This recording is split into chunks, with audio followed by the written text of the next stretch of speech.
what you can't explain.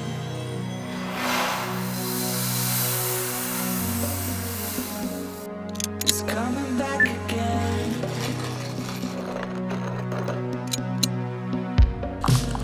I can see it now, I can see it now. What you can't explain, coming back again.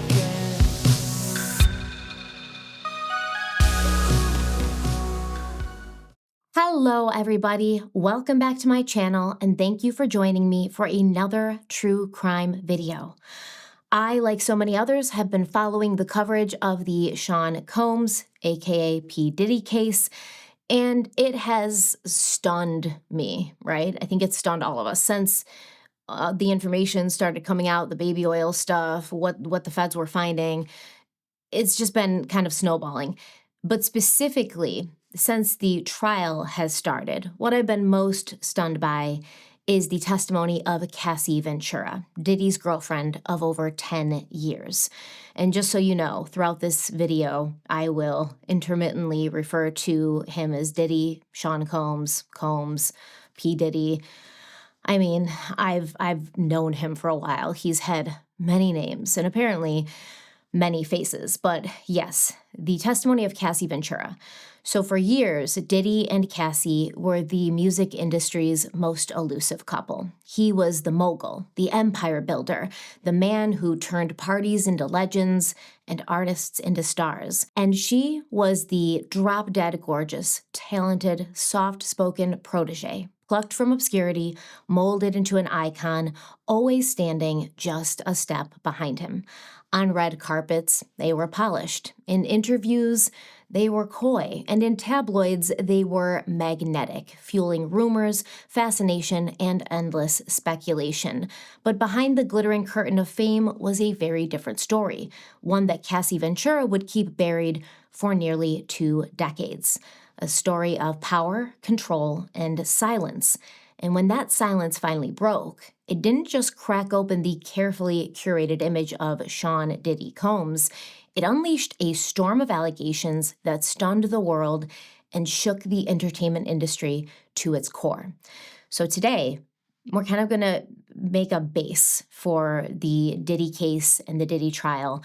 And we're going to walk through the timeline of Cassie and Diddy's complicated, disturbing relationship, how it began, how it spiraled, and how her voice may become the most damning piece of evidence in one of the most high-profile federal indictments in recent memory. And I think a lot of people are looking at Cassie because we are going, right now as I'm recording this, we are ending week 2 of the trial. And week 1 was essentially, mainly the bulk of it was Cassie's testimony. And a lot of people, because everyone's talking about this online, a lot of people have said, oh, why are they focusing so much on this? This just seems like domestic violence. The federal government does not concern itself with domestic violence. The federal government would not be putting this much time, energy, and resources into a domestic violence case, I promise you. So the point is, Cassie's testimony is creating a foundation for everything else that the government is trying to prove, which is, trafficking, racketeering. He's got RICO charges, a whole bunch of stuff going on. We have a lot to talk about today. We are going to journey into some dark and twisted places. But before we get started, let's have a word from the sponsor of today's video, Scentbird. Today's video is sponsored by Scentbird. And before we dive any deeper into today's case, I want to take a second to talk about something that's always been one of my favorite small luxuries, fragrance. I've always connected scent to memories and moments, like that one perfume I wore when I went on my first date, or the smell of lilacs, and how that smell always makes me feel safe because my childhood home had lilac bushes blooming in the yard in spring. Scent is uniquely connected to memory and emotion because that's how our brains are wired. When you smell something, the sensory signals go directly to 2 areas in the brain, the amygdala, which processes emotions, and the hippocampus, which forms and stores memories. And fun fact, this is different from other senses like sight or sound, which have to go through the thalamus first. And the thalamus acts as sort of a relay station, but since smell bypasses that extra step, it hits your emotional and memory centers immediately and more directly. That's so cool. And that's why I've been loving Scentbird, who too, like I said, is sponsoring today's video. They make it easy to explore high-end perfumes without having to commit to a full-size bottle. For just $8 your first month with my code, you're going to get a 30-day supply of luxury fragrance delivered straight to your door.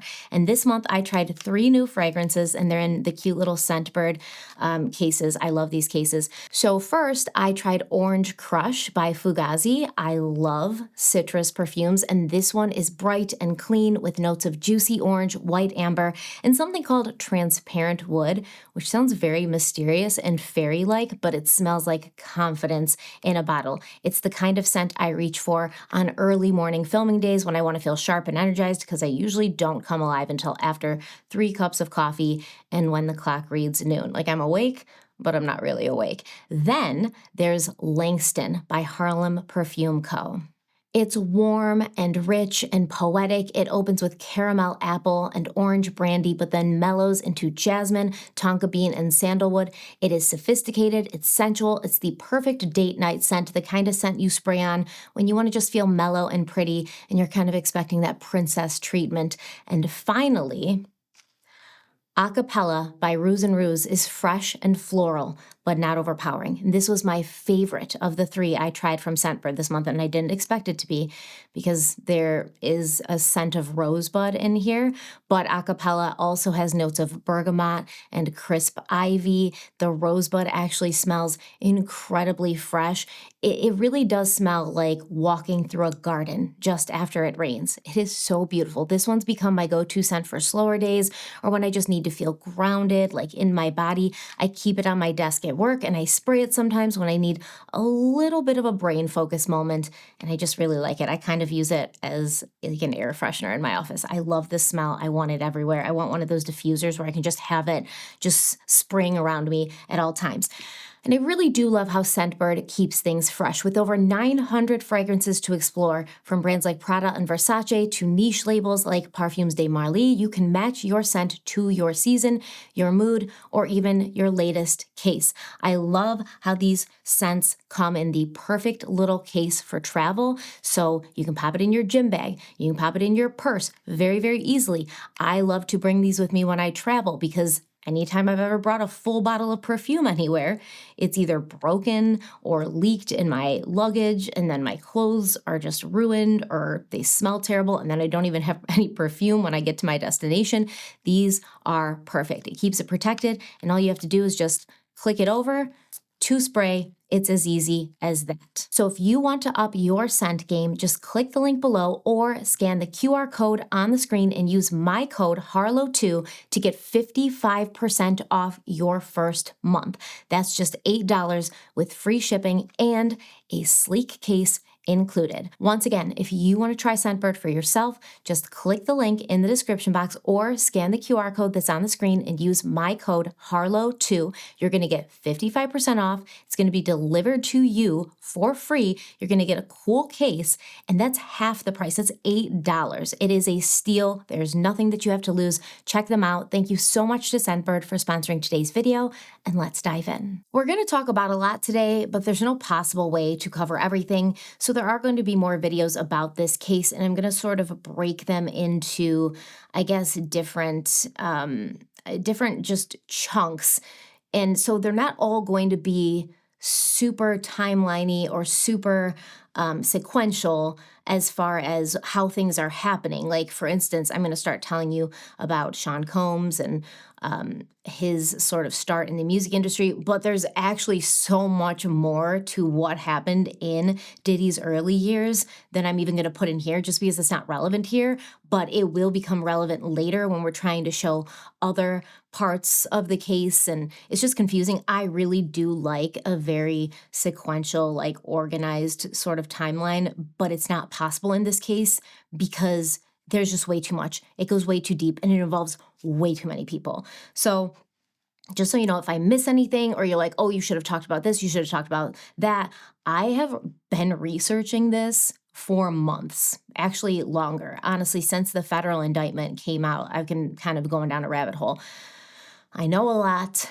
I want to tie everything in. So if I don't talk about something in this video, I promise you I'll talk about it in future videos. So who is Sean Combs? Sean Combs, known by a string of monikers, including Puff Daddy, P. Diddy, and simply Diddy, he built himself into a cultural powerhouse, one of the most influential moguls in modern music and entertainment. He got his start at Uptown Records in the early 90s before launching Bad Boy Entertainment, the label that catapulted artists like the Notorious B.I.G., Faith Evans, and Mace into stardom. But music was just the beginning. Combs expanded his empire into fashion with his Sean John clothing line, and this clothing line was huge. When I was in high school, millennial fashion is definitely an acquired taste. But at its peak, Sean John wasn't just a clothing line, it was a movement. Launched in 1998, it quickly became one of the most iconic fashion brands in hip-hop, blending streetwear swagger with upscale flair, and you literally couldn't walk through a high school hallway in the early 2000s without seeing at least 5 guys rocking the dark wash Sean John jeans, you know the ones I'm talking about. They're so baggy that you didn't even need to carry a backpack because you could just store all your textbooks in your pant legs. They're just so ridiculously baggy. And then, of course, if it was paired with the matching oversized denim jacket that made every 16-year-old boy feel like he was about to drop a platinum album, you knew that, they were really, really feeling themselves. Big Sean John when I was growing up. So Combs also expanded into spirits, alcohol with Ciroc vodka. He expanded into television with Revolt Media and into branding, marketing, and luxury lifestyle ventures through Combs Enterprises. He was a self-made billionaire, or at least that's how the story went. Fame, fortune, and power all followed him. But obviously now that empire is being re-examined in an entirely different light. One that is going to shine into the music and entertainment industry's darkest corners. And I'm loving it because these people in Hollywood, they're not okay. Look at what happened with Ashton Kutcher and how he wrote this letter to the judge in Danny Masterson's trial, begging for his old buddy Danny to be given lenience because he's such a good guy in the face of all the crimes that Danny Masterson committed and that he was convicted of. And Ashton runs a human trafficking, nonprofit.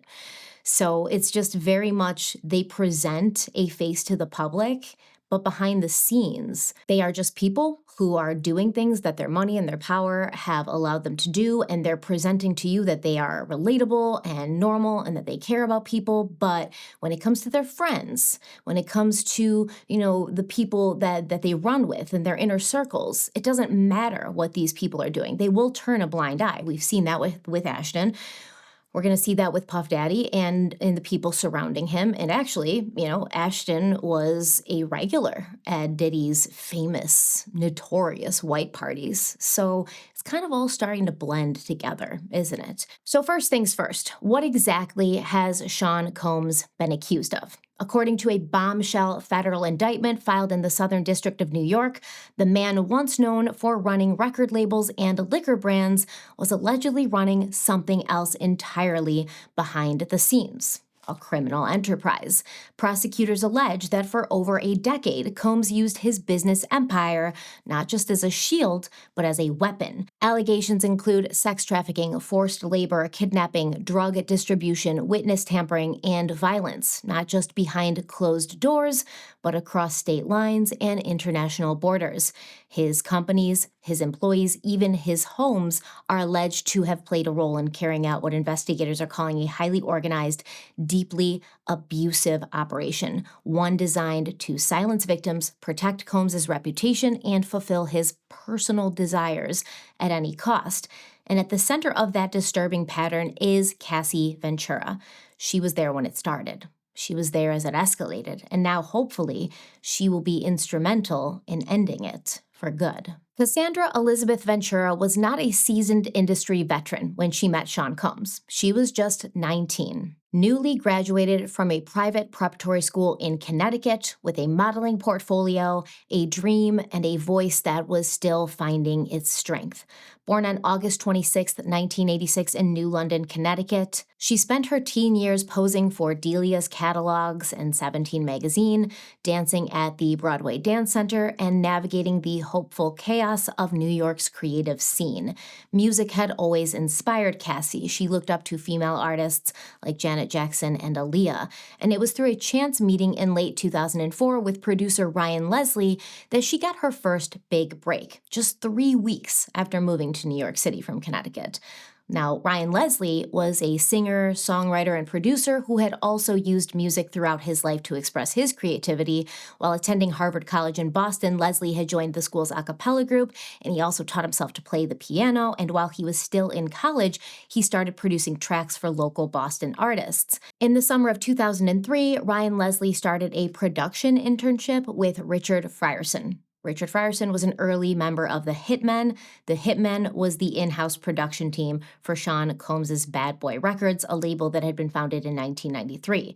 So Frierson offered Leslie a 30-day contract as a music production intern, and within his first week, Leslie had produced Beyoncé's song, Keep Giving Your Love to Me, which would appear on the Bad Boys 2 soundtrack. Now, this specific soundtrack was actually the first album to be released under Bad Boy Records and Universal Records partnership. Diddy had partnered with different record companies before. There was creative differences, whatever. And then he partnered with Universal. This Bad Boys 2 soundtrack was their first project, and Diddy was the executive producer, so he was obviously supervising the soundtrack closely. And when he heard Ryan Leslie's work, he was very impressed, so he asked Frierson to arrange a meeting between the two. According to AMEntertainment.com, quote, honored by the opportunity, Ryan played a few of the instrumentals he had created while in Phoenix for Diddy, and there was one in particular that caught the Bad Boy Records CEO's attention. Though it was a simple track consisting mostly of a conga loop and a guitar riff, the magic in the music emerged when Ryan played a song he had written and recorded to the track called Hot Tonight. Thoroughly impressed, Diddy offered Ryan a producer management contract on the spot, and the song became the first single for New Edition's Bad Boy album. Diddy immediately put Ryan on every new project that came across his BlackBerry, and Ryan produced a string of records, including Loon's 2003 summer hit Down From Me. He shared his unique talent with everyone from Britney Spears, B5, Sherry Denise, Danity Kane, and many other Diddy-helmed projects, end quote. Now, at the same time, Ryan Leslie had made another publishing deal with Tommy Mottola's entertainment company. And at that time, Tommy Mottola wasn't just a music executive, he was one of the most powerful gatekeepers in the industry. As the longtime head of Sony Music, Mottola was instrumental in shaping the careers of global superstars like Mariah Carey, Jennifer Lopez, Celine Dion, and Ricky Martin. He was known for having a sharp ear for talent and an even sharper instinct for branding and crossover success. Behind the scenes, Mottola was a force, controlling massive budgets, influencing radio play, and negotiating deals that could make or break an artist's future. If you were coming up in the late 90s or early 2000s, having Tommy Mottola in your corner was like holding a golden ticket. And at that point, Ryan Leslie now had the backing of two huge media moguls, and his schedule quickly filled up with artists who wanted his unique sound on their tracks. One of these artists was Usher, who wanted Leslie to produce some records for his new label, and this inspired Ryan Leslie to start looking to foster talent of his own. And this is when he met Cassie at a New York City nightclub. The two were introduced by Diddy's makeup artist, who had worked with Cassie previously on a modeling shoot. In February of 2005, Ryan Leslie and Cassie Ventura wrote a duet together called Kiss Me. And the story behind it's kind of cute. Apparently, Cassie's mother asked for Cassie to write a song for her birthday. This was what she wanted for her birthday present. And this is the song that was, resulting in this birthday present request. And Ryan Leslie, he thought it was great, obviously, he helped her write it, so he played the song for Tommy Mottola, who immediately offered Cassie a management deal, with Leslie signing her to his new music media company, Next Selection. So Mottola is going to manage Cassie as he is managing Ryan as far as her career goes, but Ryan Leslie is going to be in charge of her music. So then in 2005, Ryan Leslie wrote and produced Cassie's first single, Me and You, which I can tell you was one of the first songs I put on my iPod mini. iPods were the new thing for music back then, and apparently so was MySpace, right? Because MySpace was the wild west of the internet in the early 2000s, part social media platform, part music discovery hub, and for a few lucky artists, an unexpected rocket to stardom. It allowed unsigned musicians to upload tracks directly to their profiles, build a following organically, and get immediate feedback from listeners. For Cassie Ventura, it became the digital stage that changed everything for her. After recording Me and You, Ryan and Cassie uploaded the track to Cassie's MySpace page, and they didn't really have huge expectations, but the response was explosive. The song went viral almost instantly, racking up plays, gaining traction with fans across the country, and catching the attention of DJs, bloggers, and major labels. In a 2006 interview with Virgin Records, Cassie said she was surprised by the immediate success of the song, saying, quote, "When I recorded the song, it was literally a demo song. I wasn't expecting it to go anywhere," end quote. But the song's a banger. It's a great song. I loved it. And I remember when I saw the album cover, or at least the single cover, and I saw Cassie, I was like, wow, this is just a truly beautiful girl. And it wasn't this thing where it's like, oh, she's hot or she's beautiful. Like Cassie Ventura is one of the most just beautiful women I have ever seen in my life. She is absolute perfection in every way, right? And her voice had this really like unique tonal quality to it. And she could dance, and she was sweet and kind, and she just had so much going for her. So to see her end up with just a hideous troll like Sean Combs, okay? This is where things become just so, I guess, hard to understand because, like, yeah, he had money and he had power and he had influence, and men like that use these things to, surround themselves with beautiful women like Cassie, who, let's be honest, they wouldn't even have a chance with had they not had the money and the power and the influence and the ability to, like, help her career and things. And so what does that say about him? What does it say about her? What does it say about society as a whole? Nothing good, right? But these are the dynamics that we live with. But Cassie was just a truly beautiful person inside and out. And Me and You was a great song. It's still in my Spotify main playlist. It always pops up, and I always listen to it every time it plays. I can't not listen to it. I love it. It's a great song. The song's momentum was so strong that when Sean Combs heard it playing in a club, he was reportedly stunned by the crowd's positive reaction to it. And he soon moved to make a deal with Ryan Leslie to bring Cassie Ventura to Bad Boy Records. He signed her to a 10-album contract. It's going to be important, so remember that. And so the young and naive Cassie, who was just 19 years old at the time, came under the wing of a 37-year-old man who was already a millionaire several times over and who had been exerting power and influence over the entertainment industry for years. What is he really like? Puffy. Diddy? He's a cool guy. He's a character, but very passionate about his work and, just excited about music. He's being released later this year, and Bad Boy's doing well, and all of this stuff. But he's just a really great guy. He's a good guy. It was strange for you because I think, well, you didn't know him within, 2 or 3 years ago, and now you're working with all these people. Right. Do you still have to tickle yourself? Yeah, I pinch myself every day for sure. To try to figure out, when did things change so quickly? I'm living in a dream, literally, and no matter how hard I work, and what I'm doing, at the end of the day, I'm doing what I'm doing because I want to do it, and it's a passion.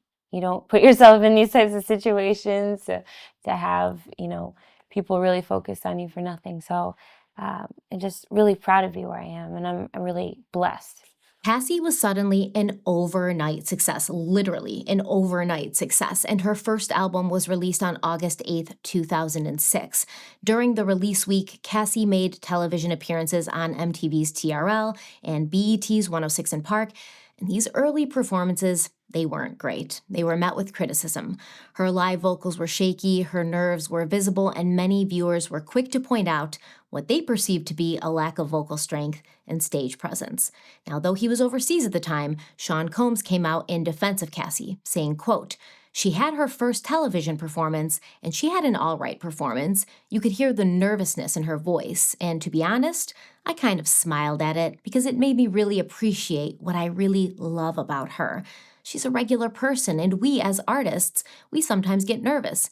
I told her it's like riding a bike. You're gonna fall down. You gotta keep on getting on it. I'm with her through her development, and I have no questioning on her ability, on her singing ability. It just made me appreciate that she got nervous, and it was kind of cute to me, to be honest. It takes time when you're developing a new artist. You can't be fickle. Some people are going to have good days and bad days. The thing about Bad Boy is we're with our artist through all days.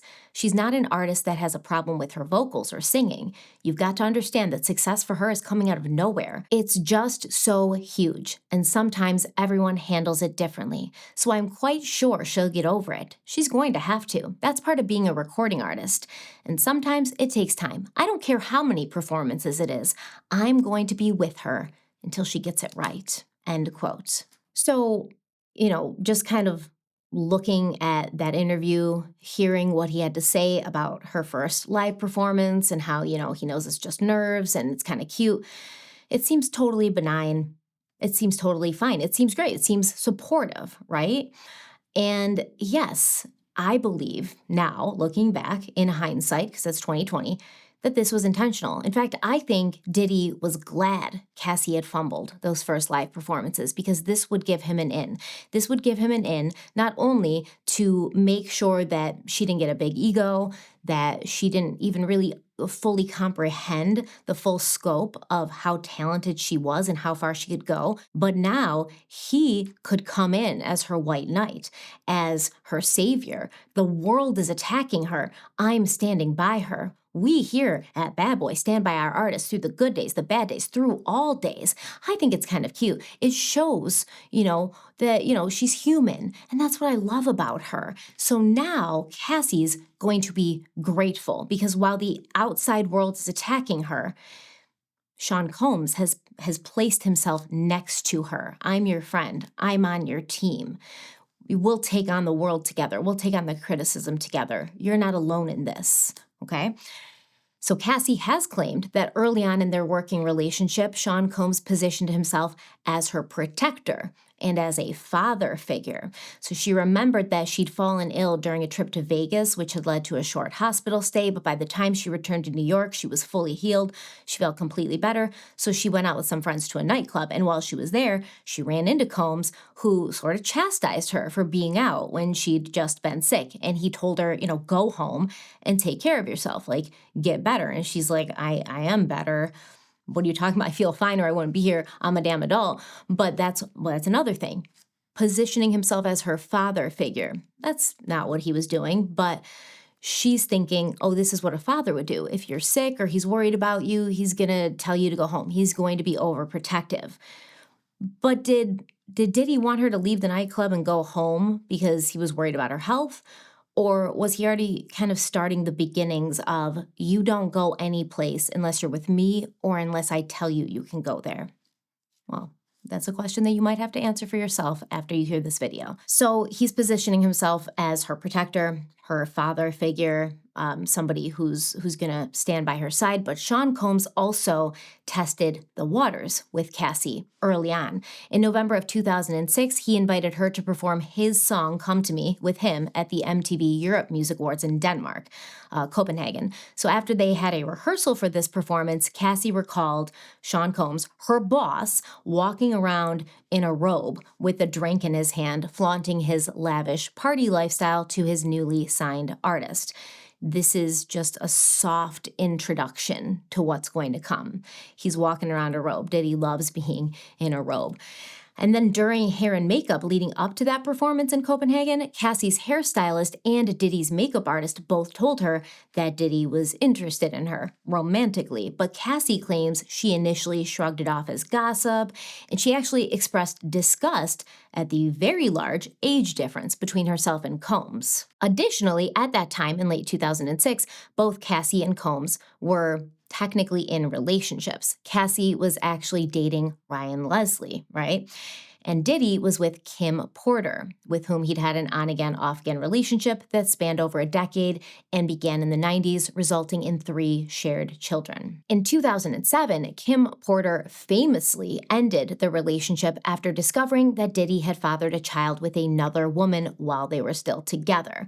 Now, that child, Chance Combs, was born just 5 months before Kim gave birth to twin daughters Delilah and Jessie. And Kim later said that she realized she needed to walk away for her own peace and the well-being of her children. She said she loved Combs, but was no longer willing to tolerate his betrayals. Despite their split, Kim and Diddy remained close co-parents and friends, and he always continued to speak about her with admiration, claiming they had maintained a deep care for one another even though their romantic relationship was over. Now, Diddy's high opinion and continued bond with Kim Porter would become an issue in his relationship with Cassie, which began the same year, 2007. On September 8th, 2007, Cassie celebrated her 21st birthday at Jet nightclub at the Mirage Hotel and Casino in Las Vegas. She would later testify during this trial that although she had not invited him, Diddy showed up with other big-name celebrities in tow, including Britney Spears and music producer Dallas Austin. And it was on this night that Diddy kissed Cassie for the first time in the bathroom of his hotel suite, and she testified that it was just not an overall positive experience for her. Cassie said that Combs knew she was in a relationship at the time, and when the kiss happened, she burst into tears and ran off to tell her friend what had happened. And Cassie said, quote, "There was a 17-year age difference. I was really confused at the time. New artist, I was pretty naive," end quote. The next night, Cassie attended the Video Music Awards with her boyfriend, Ryan Leslie, as her date.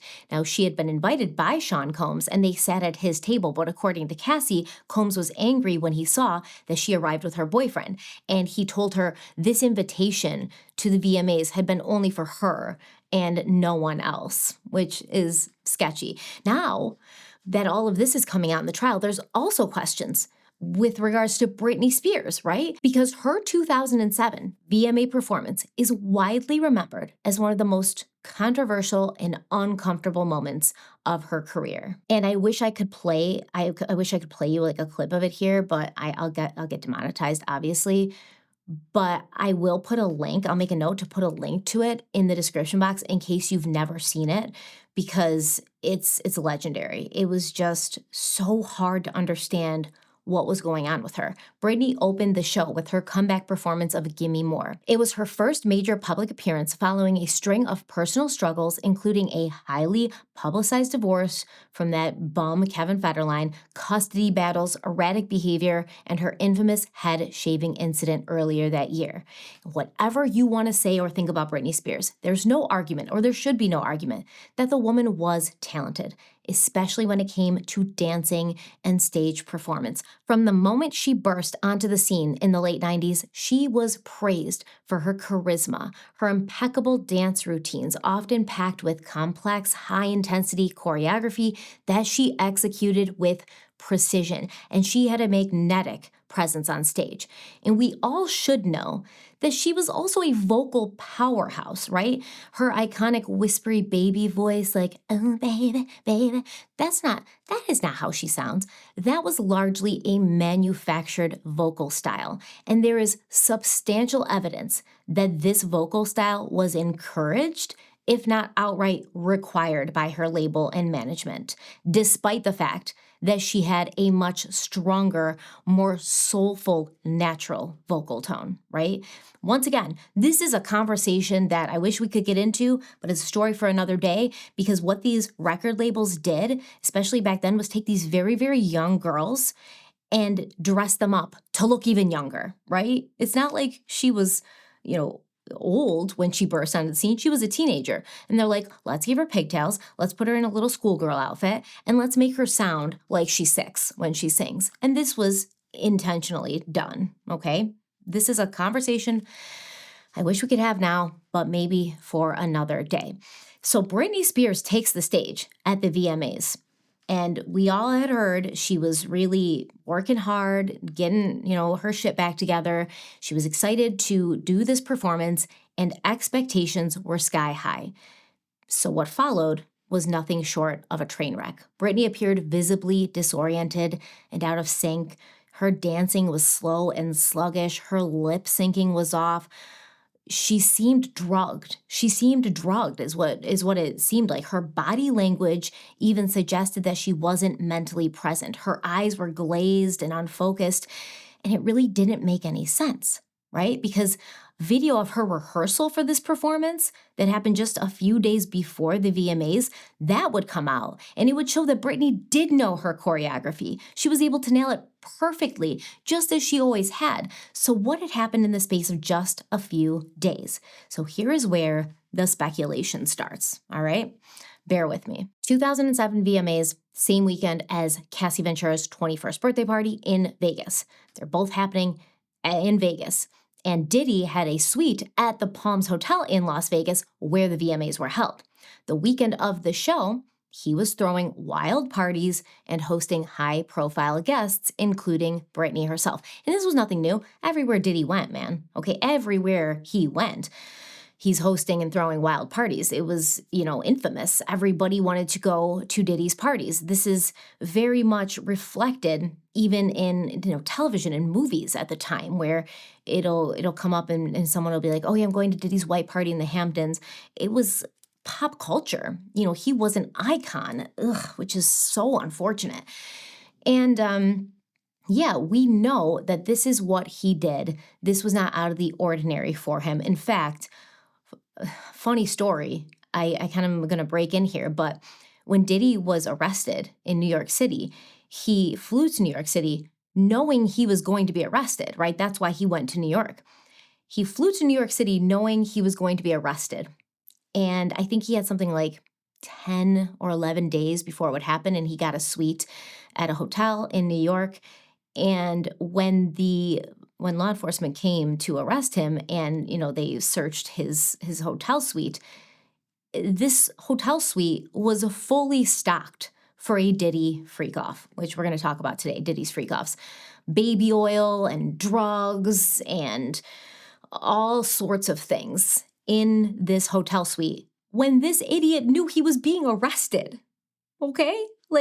And not only that, his lawyer had told the judge, oh, my client, he's a changed man. He doesn't do this stuff anymore. He doesn't do drugs anymore. He, had issues back then, but he's so much better now. And then the feds go in and he's got drugs and baby oil and lube, and he's with a woman there. And it's just this is the epitome of somebody who's a sex addict and needs to get help and should have gotten help, but whose ego and enjoyment of their addiction, because there's been no real sort of, repercussions up to that point. Most people who have addictions, they don't get help until they hit rock bottom. And Diddy just had yet to hit rock bottom. I guess getting arrested was not his rock bottom. But hopefully this trial and what's coming out in it will be his rock bottom, and he can detox while he spends 20 years to life in prison. All right, so anyways, back to Britney, back to Cassie, back to 2007. So Diddy's throwing parties this weekend. He's going to Cassie's birthday party. He's got Britney with him. Like I said, Cassie's celebrating her 21st birthday that same weekend. Diddy brings Britney and other big, high-profile names to Cassie's party to kind of show her, this is the weight I roll with. This is who's behind me. These are the people who hang out with me. This is what I can offer you. This high-flying, fast-paced, wealthy lifestyle. So it's said that Britney was also staying at the Palms and partying with Diddy in the days leading up to her VMA's performance. There have been rumors and allegations that Diddy's suite was the site of heavy drinking, drug use, and late-night partying. And I say rumors and allegations, but That's all he ever did. These are very strong rumors and allegations. And some insiders have speculated that Britney was overindulging and sleep deprived, possibly doing some drugs, and may have been pulled into a chaotic scene that did her no favors right before one of the most important performances of her life. And to add to the drama, apparently the magician Chris Angel was supposed to be involved in her performance with like elaborate illusions, but MTV reportedly pulled the plug at the last minute, causing a creative scramble, and Diddy was allegedly one of the people encouraging this whole Chris Angel magic concept for the performance, which has fueled more speculation that he was exerting a great deal of influence behind the scenes, even with artists who are not signed to his label. And it is my humble opinion that Sean Combs hates women, all women, besides his mother, of course. More on that eventually. But yes, I believe he hates women, especially those with talent and star quality. Am I saying that he sabotaged Britney Spears intentionally? No, I wouldn't say that because I have no evidence of it. But I will say that he did not do anything to help her, right? At that time, Britney was in a public spiral. We all knew she was having a tough time. It was obvious, right? We got TMZ following her every damn where. She's got Kevin Federline just dead weight. She's losing her kids. Like, she was in a lot of pain, and she was navigating a lot of tough emotions and dynamics with family and others. She needed a friend who was looking out for her. A mentor, as he pretended to be, somebody who would say to her, get some sleep tonight, get some sleep, make sure you're ready, make sure you're good for, tomorrow, make sure that you're drinking water and staying hydrated so your voice sounds good, anything. She needed that. Instead, she got a wolf in sheep's clothing who, I believe, just my opinion, allegedly don't come for me, that he fed her alcohol and drugs that whole weekend. And that 2007 VMA performance has become a symbol of Britney's downward trajectory. And speculation persists that the chaotic environment surrounding Sean Combs and his parties may have worsened her condition ahead of the performance.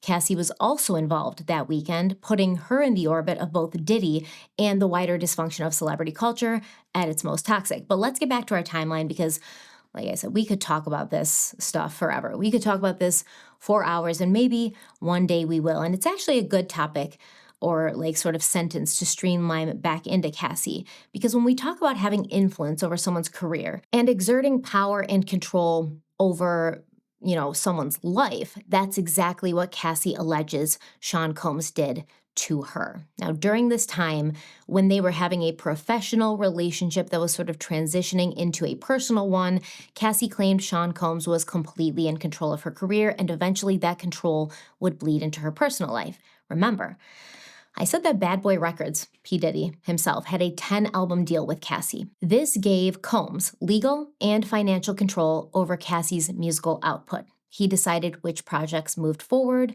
what got shelved, and how her image was promoted. Now, during her time with Bad Boy, Cassie wrote and recorded hundreds of songs, but none of them ever saw the light of day. During her testimony, Cassie now says she believes that all of this, writing the songs and recording and all of that, was just busy work assigned to her by Diddy, even though he had no intention to ever release any of these albums. Tiffany Reed is a songwriter who worked with Cassie on some of these albums, and she has recently spoken out and given her opinion on the situation. And I'm going to play a clip from a video she posted on her Instagram.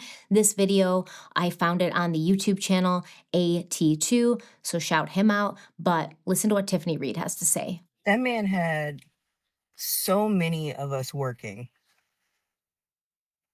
And like,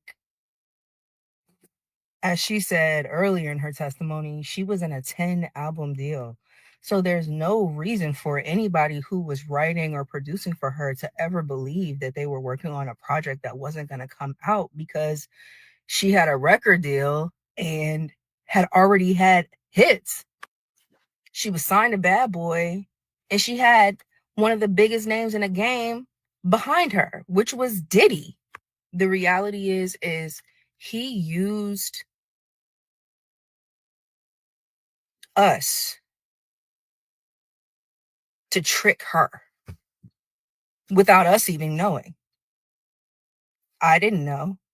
How would I know?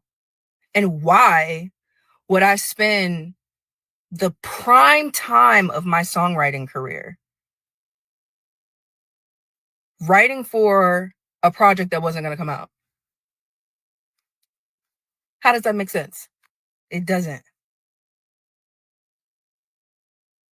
Everybody was working on that project. I remember one time being at the studio with Cass and just like sitting there and going through her hard drive and pulling up different records from just so many different people. I mean, she worked with everyone.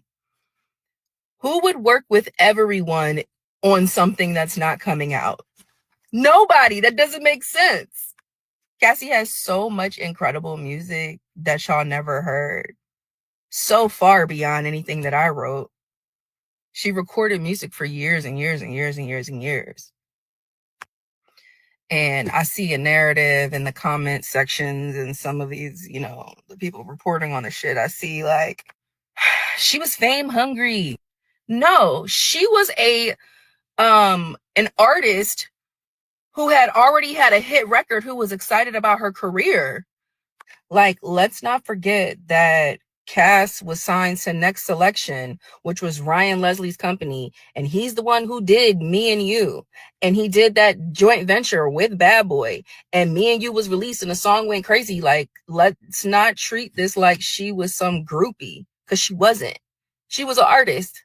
Ooh, it's day 2 and this shit's already pissing me off. Why would Sean Combs go so hard to sign a new artist, outbidding 2 other labels, so that he could just put her on the back burner and never release her music, which would have ideally and theoretically financially benefited the both of them? Well, in my opinion, allegedly, it was because he never wanted her as an artist. He wanted her as an object. And to objectify somebody, you have to own them first. And to own them, you have to basically have their life, their career, and their fate in your hands. You have to buy them. You have to say, hey, you are under contract with me now. Now you are an object to me. Diddy wouldn't want Cassie to become famous and wealthy in her own right, because then why would she need him? Cassie was never paid for the unreleased albums. She technically didn't have a ton of money. That was all her own. She did have some money, and we're going to talk about that. But Diddy controlled her career, therefore he controlled her money, therefore he controlled her. Now, in this situation, while we don't have all the facts, we can take a look at the facts that we do know. Financial control is often one of the earliest and most insidious tactics used in an abusive relationship. It is a powerful form of coercive control that allows the abuser to limit their partner's independence, choices, and ultimately their ability to leave the relationship. If someone can't financially support themselves, they're far less likely to walk away, especially if children, housing, or career aspirations are tied to the abuser's resources. And it's very subtle at first. You know, it's very subtle at first. Early financial control is often disguised as generosity or love. I'll take care of you. You don't need to work. I have enough for both of us. Let me handle your rent. Let me handle your car payment. Go get your nails done. Go get your hairs done. Just focus on your passion. Things like that. Like, don't worry. I've got you.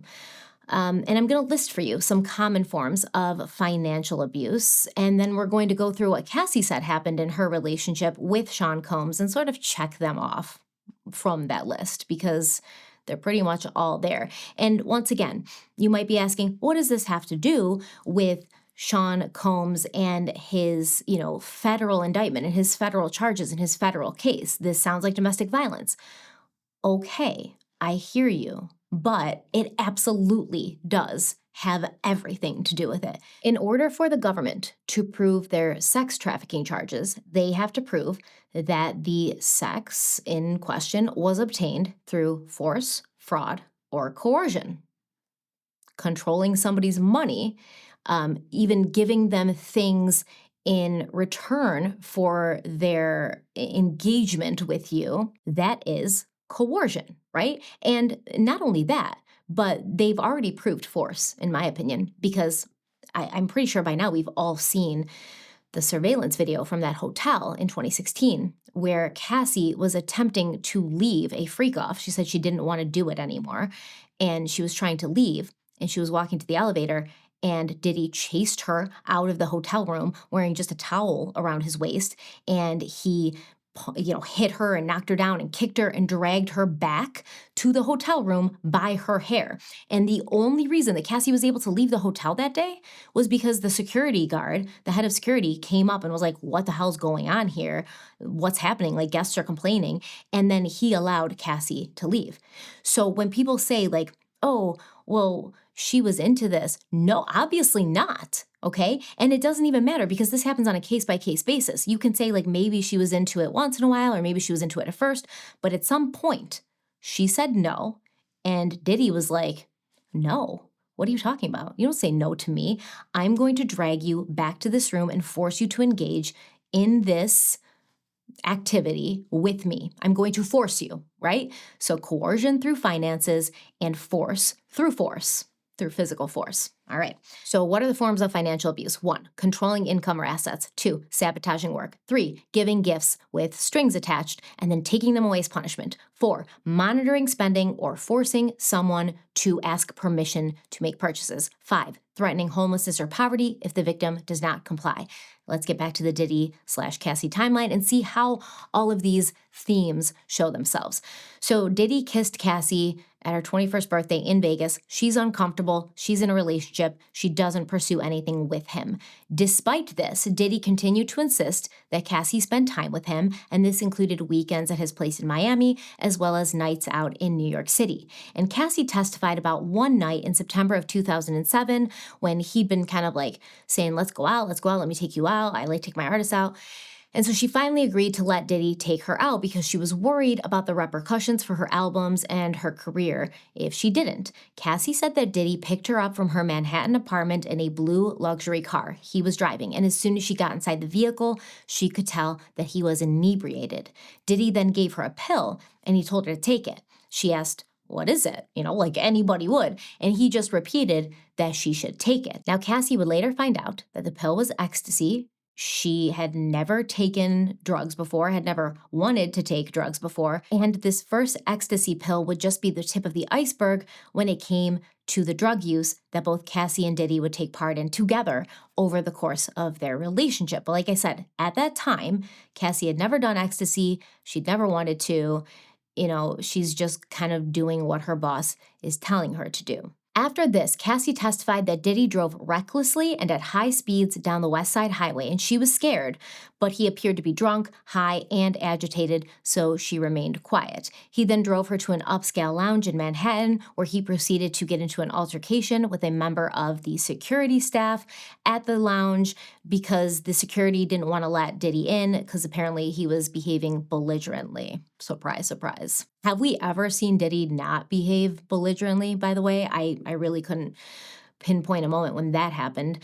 So after this, when they couldn't get in, Cassie decided to call it a night and go home. But she would testify that Diddy messaged her for the rest of the evening, complaining that she had left him high and alone.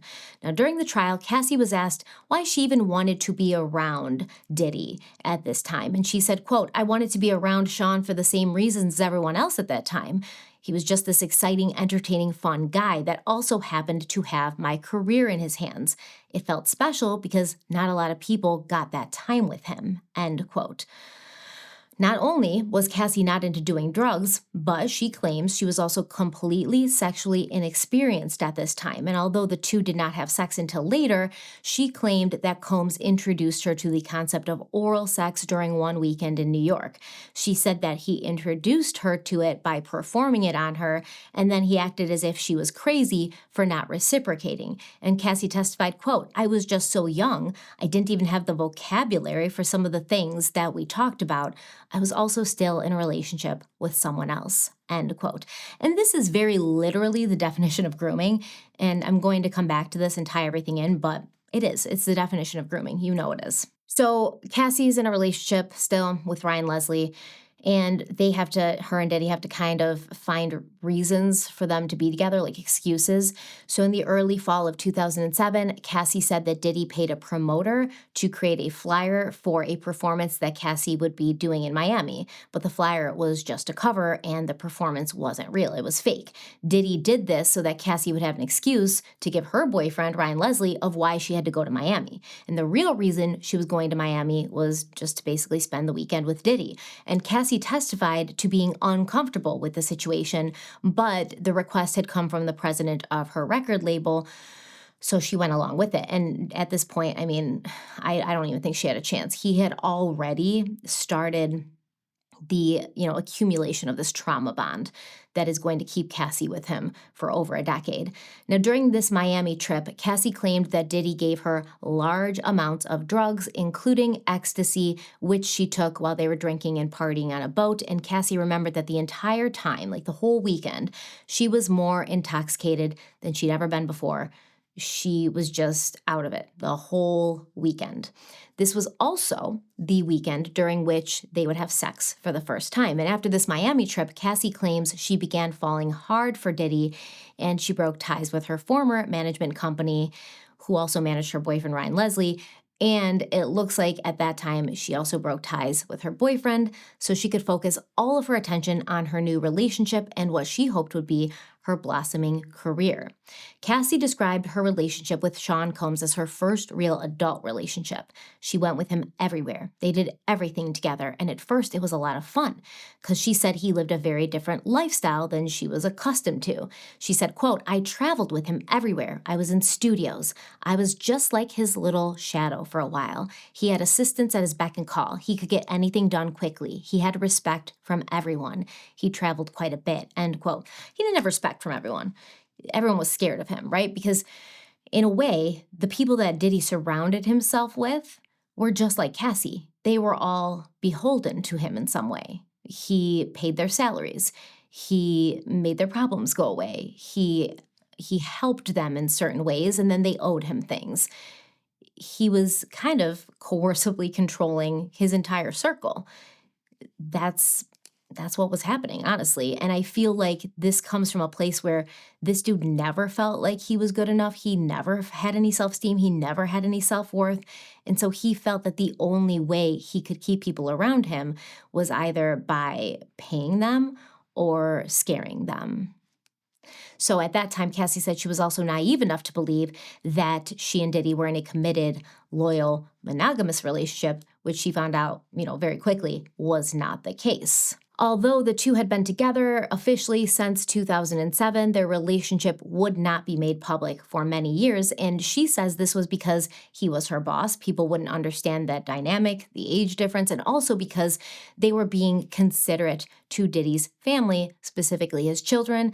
But in the end, it kind of also looks like Diddy didn't want the mother of his children to know that he was in a relationship because he kind of seemed to want to have multiple women at his beck and call at any time. And he didn't want any of those women to know what kinds of relationships he was having with other women. So he kept his personal relationships private intentionally.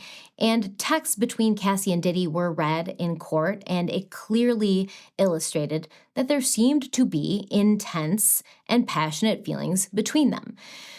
And I believe that there were intense and passionate feelings from Cassie towards Diddy, but I think that Diddy was just telling her what she wanted to hear. So Cassie texted, quote, "Going to sleep now so it can be tomorrow faster. I love you," end quote. Diddy replied, quote, "I love my baby. I love you so much. It consumes my life," end quote. And Cassie responded, quote, "I wonder the same thing for myself. Like, who was I before we decided to be together?" End quote. That's an important statement to make. Who was I before we decided to be together? And then Diddy wrote back, quote, "I never knew it could be like this," end quote. And the jury also saw text from August of 2009 where Cassie told Diddy, quote, "I love you so much, it makes me cry," end quote. During that texting exchange, Cassie called Sean Combs Pop Pop. So let me explain. Cassie and Diddy had nicknames for each other. He called her Cece, which stood for Cassie Combs, And she called him Pop Pop. Why did she call him Pop Pop? Well, according to Cassie, Diddy had asked her, hey, what do you call your grandfather? And she was like, I call my grandfather Pop Pop. And then Diddy started requesting that she call him that. He wanted Cassie to call him the name that she called her grandfather.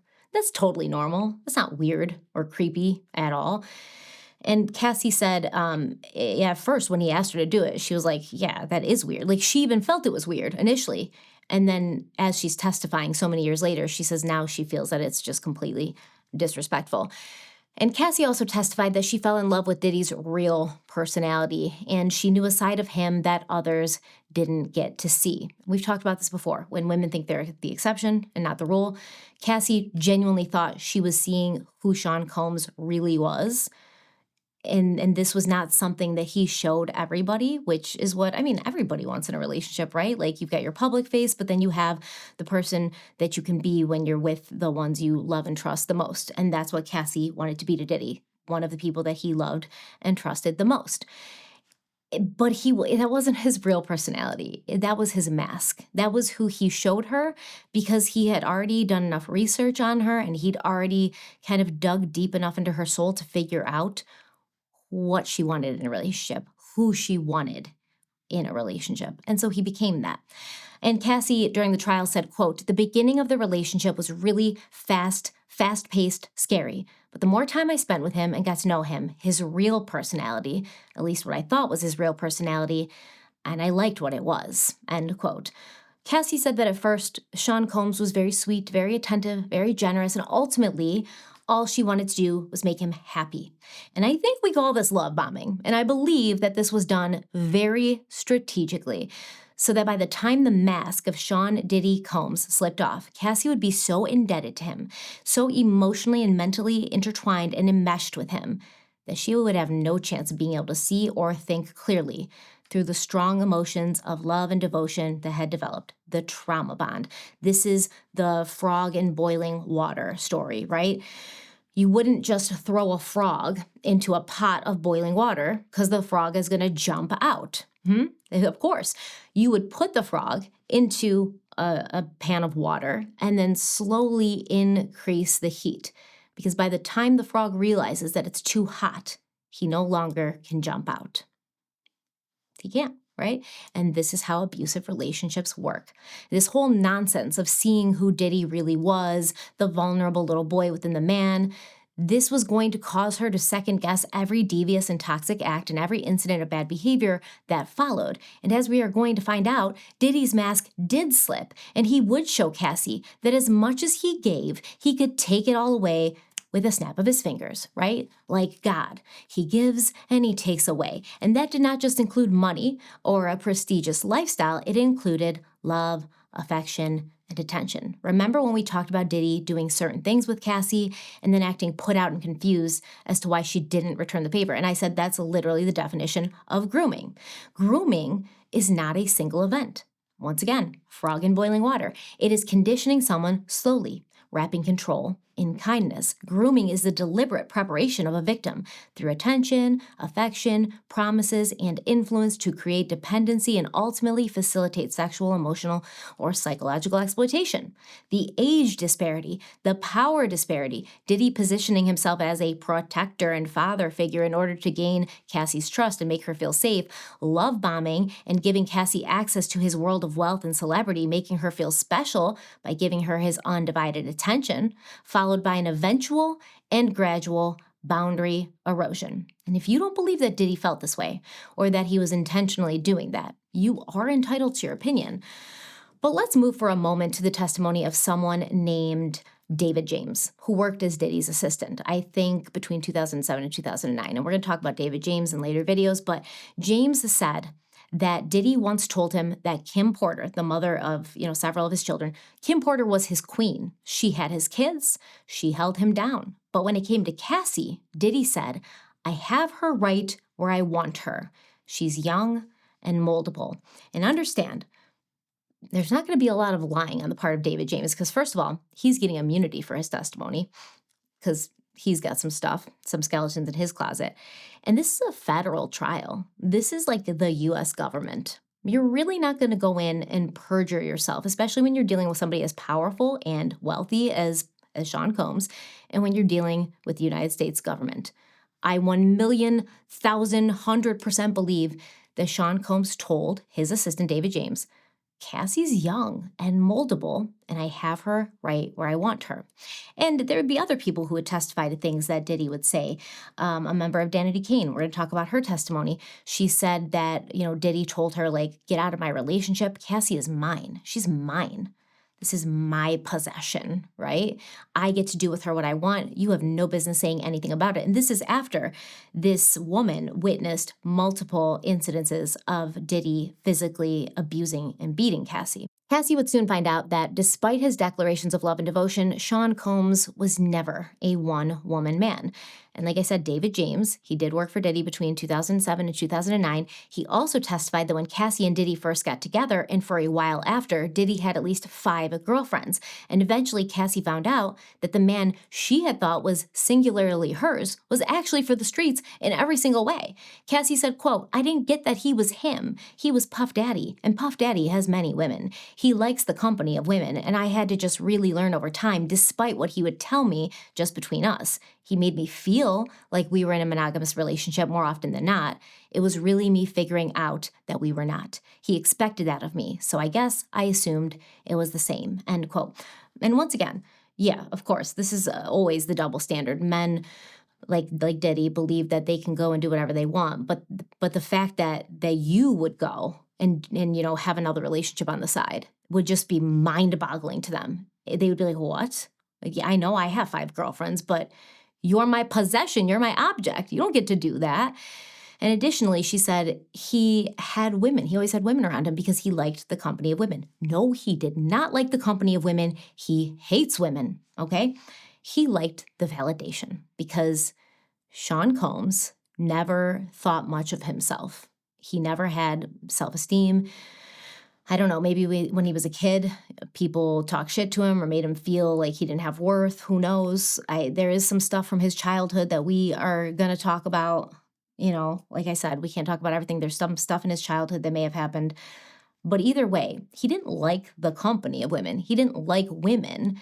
He wasn't like, oh, I just enjoy these women so much. They have riveting conversation and they make me feel like I'm having fun. And no, he liked the validation that having these women around gave him, not only internally how it made him feel, but externally how it made him look, because he's a weak-ass man. So around 2009, Combs rented an apartment for Cassie in New York City.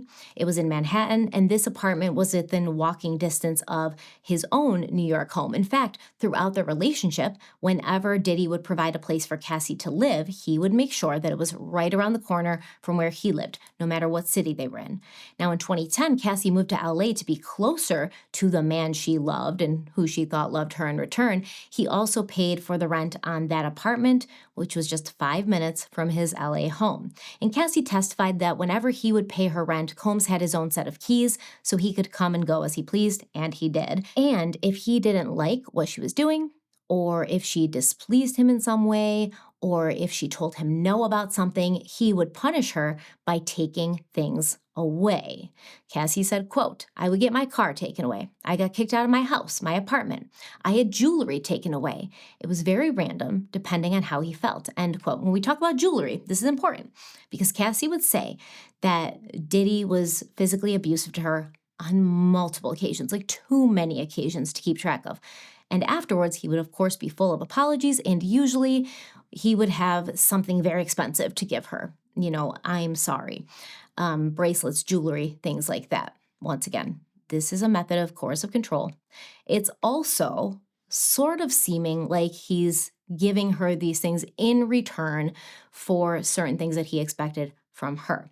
And Cassie said that sometimes Diddy would be the one to take her items away from her, which included her electronics and communication devices, and sometimes members of his staff would do it, and she'd eventually get these items back. But when she was asked how long it took to have her things returned to her, Cassie said, quote, it depended how long I was being punished for, I guess. Sean would give them back to me if I would go to his house, end quote, right? So Let's say something happens that Cassie doesn't like. Maybe she finds out that Diddy's cheating on her. He's with another woman. And she's like, I'm mad and I don't want to talk to you. And so he's like, well, I'm going to take your stuff away from you and I'm not going to give it back. But maybe Cassie's like, fine, whatever, don't give it back. But there's stuff like her phone and her communication devices. So she's going to need those things back, jewelry, bracelets, whatever. But her phone, her laptop, things like that, she's going to need. So finally, she's going to contact him to be like, can I have my stuff back? Like, I don't want to talk to you, but can I have my stuff back? And he's going to be like, yeah, if you come over, you can get it. Why does he want her to come over? Well, he wants her to come over because he's going to have more control over her in person than he would from a distance. He's going to have the ability to trigger that trauma bond, or he's going to have the ability to physically assault her and scare her again and get her to fall in line and do what he wants her to do. So I think that qualifies as giving gifts with strings attached and then taking them away as punishment. So we can cross that one off of the list for financial abuse. I think it probably also falls under threatening homelessness if the victim doesn't comply, where he would like kick her out of her apartment and her house. So we can go ahead and cross that one off the list too. Also, while we're here, let's cross off controlling work, right? Controlling work. Let's cross that off. Because we know Diddy had Cassie writing and recording songs he never released. So Cassie had to make some sort of income in some way. And he's already controlling her work by having her just like run herself ragged writing and recording songs that are never going to see the light of day. And also the albums aren't being released, so she's not being paid. And Cassie testified that she would usually make some income on the side by hosting events at nightclubs, which could pay her anywhere between $7,500 to $20,000. And she also had the occasional modeling and acting job. And Cassie said that just like with her music, Sean Combs had veto power over these opportunities as well.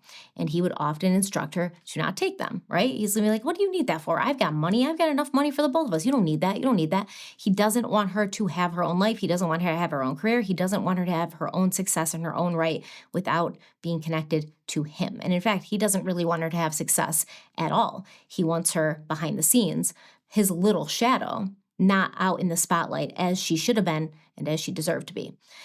So Cassie testified that Diddy controlled everything in her life, including the way she looked. He would make comments on everything from her hair to her nails, discussions about her getting breast implants, discussions about keeping her body in a certain shape that he liked, which is crazy because, once again, this is one of the most beautiful women who's ever walked the earth. Standing next to that troll, there's a picture of Sean Combs, and I think it was taken in 2017, Sean Combs and Cassie on vacation there in the ocean. And she's just coming out of the ocean, coming out of the waves, looking like this gorgeous model mermaid perfection of a woman. And he's just standing there like this, dad bod, overweight, bloated troll. And it's like, oh, Cassie. You poor girl. So Cassie said in trial, quote, appearance was very important to him, my appearance. We had tons of conversations about my body at that time. My self-worth took a hit for the entirety of the relationship, just trying to establish who I was, who I wanted to be, who I was allowed to be, end quote. And this claim has also been supported by many people, including Diddy's former assistant, David James, who confirmed that Diddy controlled everything in Cassie's life, as well as a woman named Carrie Morgan. Now, we're going to talk about Carrie Morgan more next time, but Carrie Morgan was Cassie's best friend for a very long time, I think 17 years, from 2001 to 2018. And so she witnessed a lot of the abuse that Cassie suffered at the hands of Sean Combs, both the physical and the mental and the emotional. And the friendship between Morgan and Cassie, it did end, but that was because Carrie was assaulted by Combs in 2018. She testified that he choked her and then threw a wooden clothes hanger at her head while Cassie was in the bathroom. And Carrie Morgan actually had to go to the hospital. She was treated for a concussion. And, obviously she's going to go to Cassie with this. And Cassie, on behalf of Diddy, would offer Carrie Morgan some money to shut up about it, not talk about it anymore. And apparently Cassie minimized what had happened to Carrie Morgan. She was like, you're exaggerating, you're just trying to make this seem bigger than it is, which is a very clear sign that Cassie had already convinced herself that the physical and emotional and sexual abuse that she was suffering from at the hands of Sean Combs was not that big of a deal, right? You're going to minimize it for yourself, so you're obviously going to minimize it for everyone else. And Carrie Morgan testified, quote, the reason I stopped speaking with her is because she was not supportive of me after that incident, end quote. And I do want to talk more about this, but I think as we go through all of the circumstances, it's going to be very clear of why Cassie could not be supportive of Carrie Morgan after Diddy assaulted her.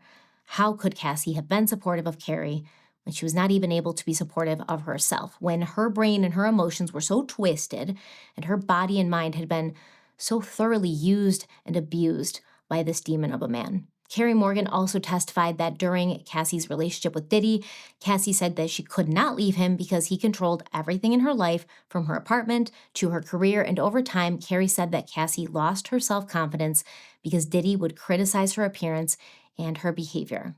Can you imagine looking like Cassie and losing your confidence and your self-worth? Of course you couldn't.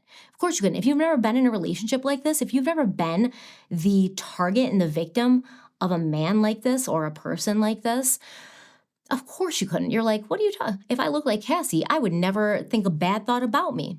That is how powerful this kind of control and this kind of trauma bond and this kind of like mental manipulation can be. That a woman like Cassie would completely lose her self-confidence because of a troll like Diddy. It's crazy.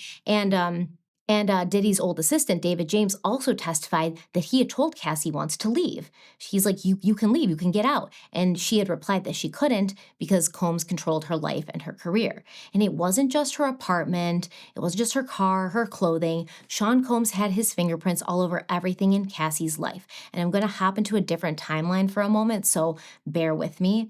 But on November 16th, 2023, Cassie Ventura filed a lawsuit against Sean Combs, claiming that he had raped and physically assaulted her. She also claimed that he had inflicted years of emotional abuse on her and sought to control all aspects of her life. And this lawsuit stated, quote, Mr. Combs also became deeply involved in Miss Ventura's personal life, with his personal staff attending to Miss Ventura's day-to-day travels and other needs, including medical care.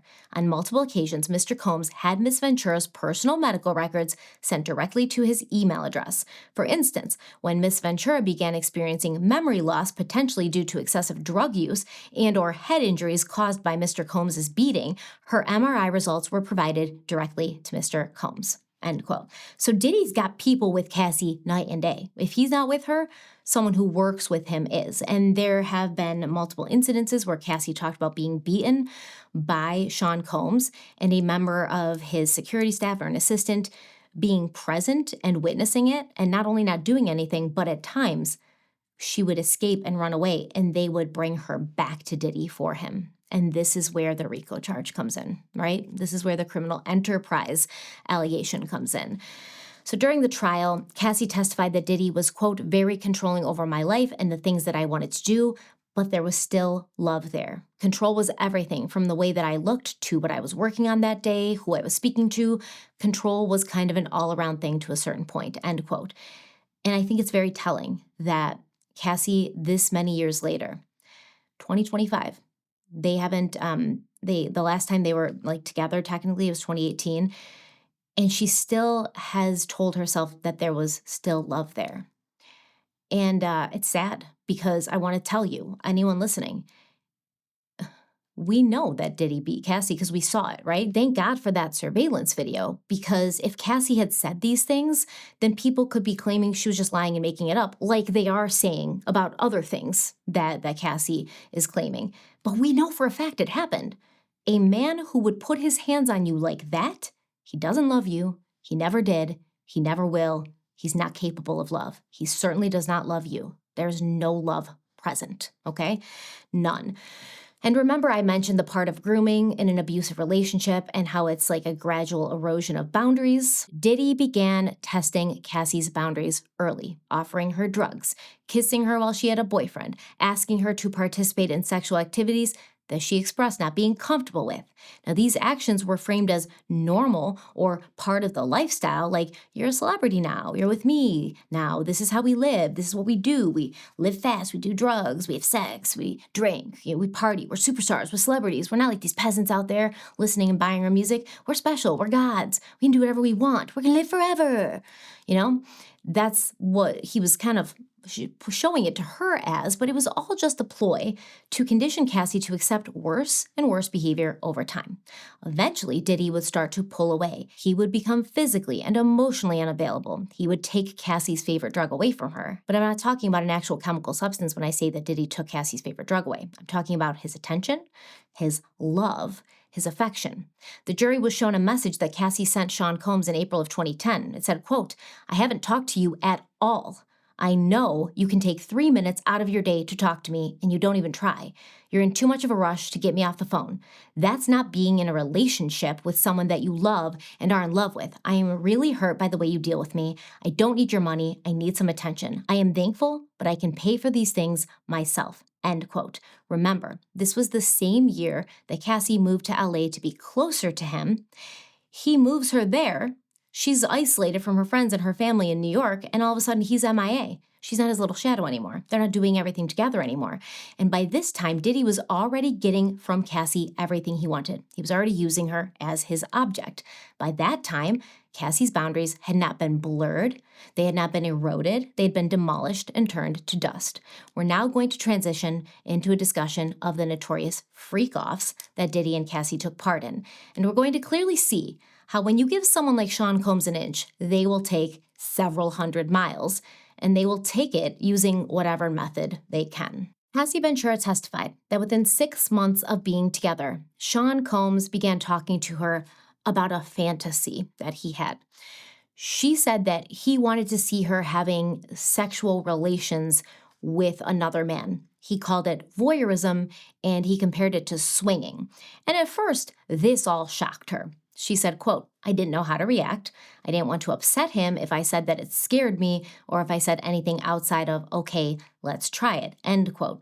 Keep in mind, by this point, Sean Combs already controlled Cassie's career, the place she lived, the car she drove, the way she looked, who she spoke to, where she went, etc. Not only that, he controlled her emotional state.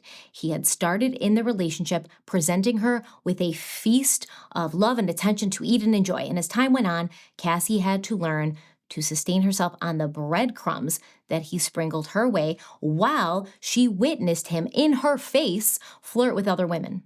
Okay? So at that point, Cassie's going to do anything to return to the closeness and the intimacy and the monogamy that he had shown her was possible in the early days of their relationship, right? The passionate "I love you" texts, going everywhere together, doing everything together. He's only got eyes for her. And this is a tale as old as time, because now she's thinking, well, maybe he's bored with me. Maybe, that's why he's talking to other women, because I'm not fulfilling his sexual desires and I have to up my game and I have to do things to make him happy, not because I want to, but because that's the only way I can keep this person who I am really dependent on, like a drug. Not only that, but by this time, Diddy had already been physically abusive to Cassie on multiple occasions. Cassie's relationship with Sean Combs wasn't just toxic, it was confusing, cyclical, and emotionally consuming. She has spoken openly about how she was both terrified of him and desperately in love with him. He could be violent, controlling, and cruel, but then just as suddenly, he'd be tender, charming, and attentive. It is the worst thing. They say that recovering from something like this is harder than recovering from a heroin addiction. This emotional, trauma bond. It is harder than getting off of heroin. And this unpredictability became part of the addiction. Every moment of abuse was followed by a stretch of affection, a reward, a gift, a reminder of the man Cassie thought he was when they first met. And like so many other victims of coercive control, she clung to those rare, fleeting highs. The quiet mornings together in bed, the inside jokes, the closeness, the camaraderie, the feeling of being chosen, the feeling of being loved. She hoped they would return. No. She needed them to return. She felt if she could just stay attractive enough, fit enough, loyal enough, quiet enough, compliant enough, he would see that she was the real deal. He would understand that she was the total package. She truly loved him. And if he could understand that, he would never hurt her again. He would never leave her. It was this emotional whiplash, the desperate need to get back to the version of him who made her feel special that kept her trapped in the cycle. He broke her self-confidence so that the only place she could find any worth in herself was with him, within him, when she was with him, when he was looking at her through the eyes of love and, giving her that worth through him. She feared him, yes, but she also kept reaching for the man she believed still lived somewhere underneath the monster. So when Diddy came to her to confess this fantasy he had to see her with another man, she most likely viewed the admission as vulnerability. He feels safe enough with me to let me into this part of him, to show me a side of him no one else sees. To reject his fantasy would be to reject him, right? That's how she felt. And Cassie wouldn't be able to do that when her whole goal was to try and show him that she loved him completely, all of him, the real him, the good, the bad, the ugly, the unexpected. She knew who he really was, so she had to make him feel that he could be safe and vulnerable and be himself when he was with her. Cassie was 22 in 2008 when the freakoffs began, and she testified, quote, "He brought the concept to me when I was 22, and I would do absolutely anything for him, and I did. And it never stopped our whole relationship. And it was expected of me, and it made me feel horrible about myself," end quote. During opening statements, prosecutor Emily Johnson talked about the freak-off parties, which were also known as Wild King Nights or Hotel Nights. I'm going to read from the federal indictment, but first, I want to clear something up. For all the ignorant people out there whose heads are so far up their own asses, I'm surprised we can still hear the dumbass things coming out of their dumbass mouths. Now remember, I said that Cassie filed a lawsuit against Combs in November of 2023, November 16th to be exact. His then lawyer, Ben Braffman, immediately came out with a statement which read, quote, "Mr. Combs vehemently denies these offensive and outrageous allegations," end quote. But then, the following day, the very next day, Diddy agreed to settle with Cassie for an undisclosed amount. It was undisclosed then, but we now have found out during the trial testimony that the settlement was $20 million. Firstly, I'm not saying someone deciding to settle is an automatic sign that they are guilty of what they're being accused of. I believe that Puff Daddy is, that P. Diddy is, that Sean Combs is, whoever the hell he is guilty. That's what I believe. But it's not a general fact across the board in every case, of course. Secondly, based on what this woman, Cassie Ventura, endured at that man's hands for over a decade, $20 million is nothing, and no amount of money will ever repair the trauma that she had to live with. In fact, she was asked during the trial, if you could give that money back for these freak-offs to never have happened, would you? And she said, yeah, of course, because then I'd have my autonomy. I'd have my mental health. I wouldn't be so screwed up inside my head, of course, and I believe her. But for those people who are crying and rushing to social media to defend this disgusting, disgusting man, this billionaire who doesn't know your name, wouldn't remember it if he did. And there are people like that. There's a lot of people doing that, okay? Women and men. Well, for those people, you need to shut your mouths and open your ears. I've heard people say, why is she testifying? She already settled. She already got her money. This is just a money grab. This is just an attention grab. Take your little greasy fingers to the keyboard of your phone or computer and do a quick Google search so that you can educate yourself for once in your stupid lives. This is a federal trial. The government is going after Sean Combs, and Cassie was subpoenaed to testify, meaning this was not her choice, meaning that if she had any choice, it was testify or jail, testify or get in trouble with the United States government. This woman is now married to an amazing man. They have 2 children together. She is 9 months pregnant with their 3rd. She has had to live with all of this hanging over her for years. She went through intensive trauma therapy. She tried to take her own life. And I'm really sure the last thing she ever wanted to do was have to talk about any of this again, especially in front of the world. But I'm beyond proud of her that she did. And she did it with a grace and a strength that is admirable. And now these dumbasses on the internet, men and women, feel they have some moral superiority to judge her for testifying, judge her for the choices she made, judge her for staying in such a horrible and unsafe situation. If you've never been the victim in a domestic violence relationship, you have 0 legs to stand on. And I suggest that you thank whoever it is you pray to that you didn't have to go through what Cassie went through and what so many other women go through every day all over this country and all over this world. To me, it's like sports fans. You know, you've never been a professional athlete. You've never played football or basketball. at a professional level. And the odds are you couldn't, or you would be. But these people still sit on the sidelines as they watch these highly trained, highly conditioned professional athletes play, and they judge them for how they're playing. Like, oh, you shouldn't have done that. Oh, you should have made that. Why didn't you make that basket? Oh, you should have, knocked that guy down when you're running for the touchdown. Shut up. Shut up. You've never played in the NFL. You've never played professional football or basketball or whatever. You don't know what you're talking about. You're just a backseat driver. You're just yelling from the sidelines with no actual, substance behind what you're saying. So some quick statistics for you in case the concept of educating yourself feels too mentally strenuous. 1 in 4 women in the U.S. will experience severe intimate partner violence, sexual violence, or stalking in their lifetime. Many of them, they go through all of those things.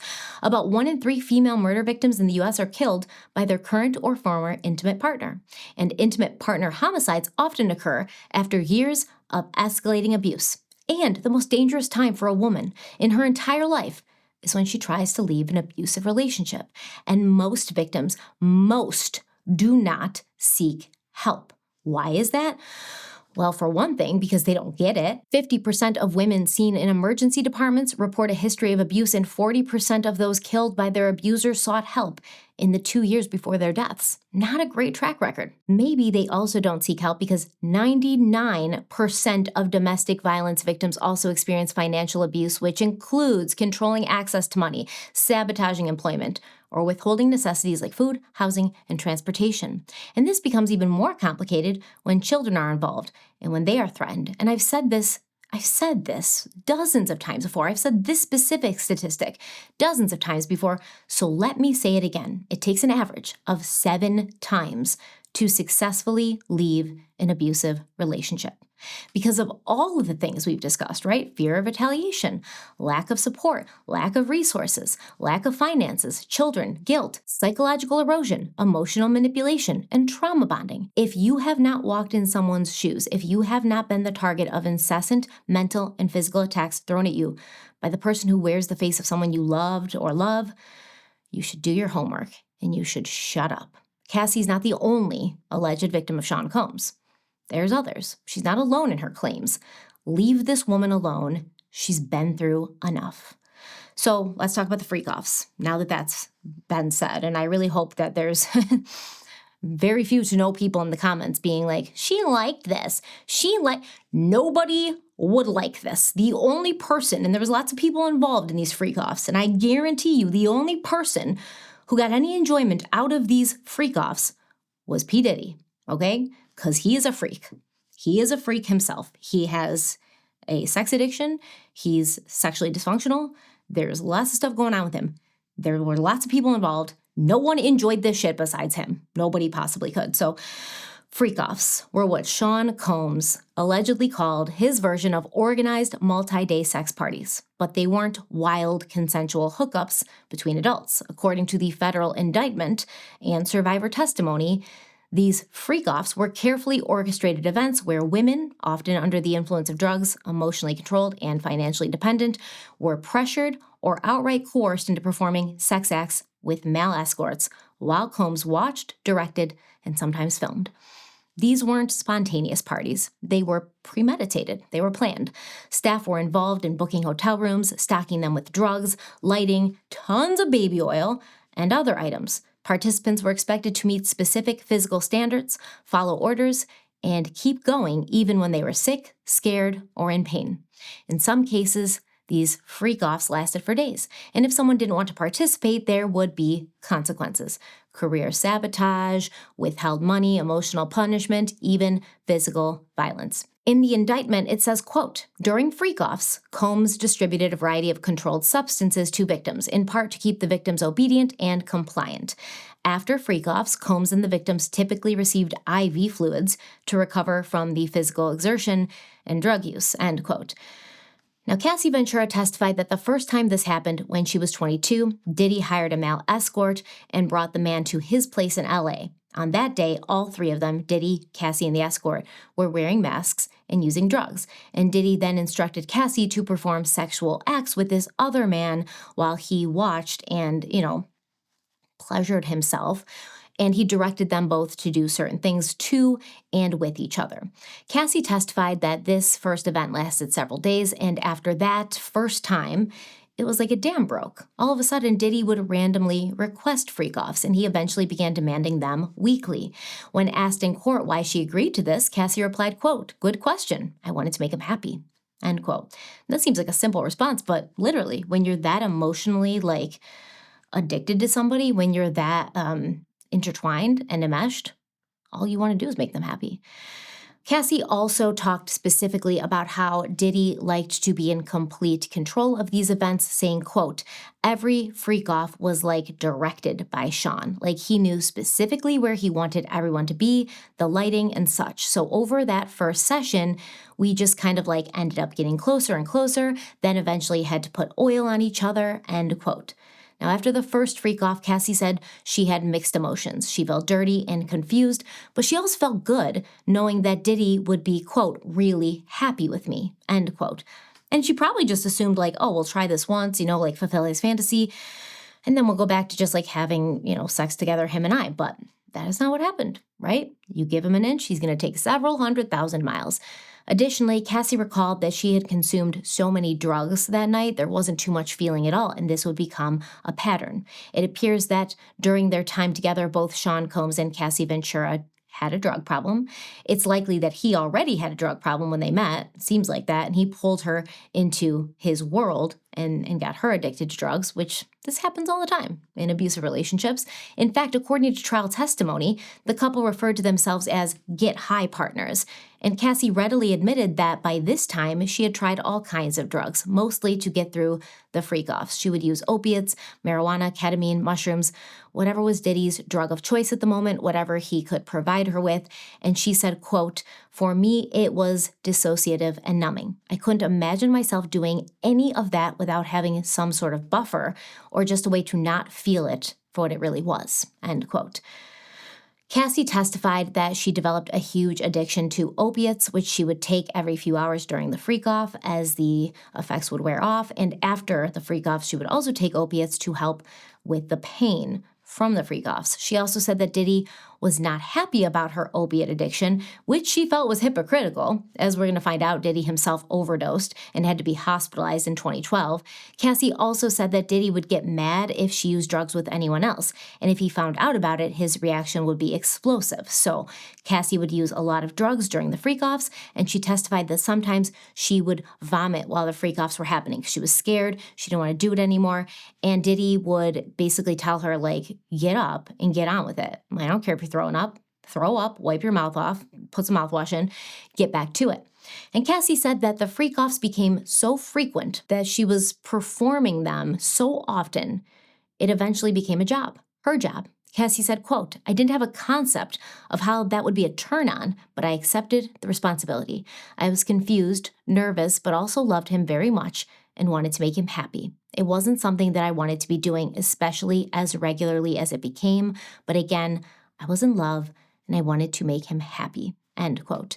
The freak-offs would happen everywhere, at her place, at his place, at hotels in New York, Miami, LA, Atlanta, Vegas, Ibiza, and Turks and Caicos. She testified to participating in hundreds of freak-offs, which could last anywhere from 36 hours to 4 days. And she would end up identifying at least a dozen male escorts that she and Combs would frequently use, some of whom allegedly traveled across the country to take part, which goes to the sex trafficking charges. We're going to talk specifically about some of these escorts and their version of events in a little bit in the next video, and what they have to say is very important because it's going to show that Cassie is being truthful.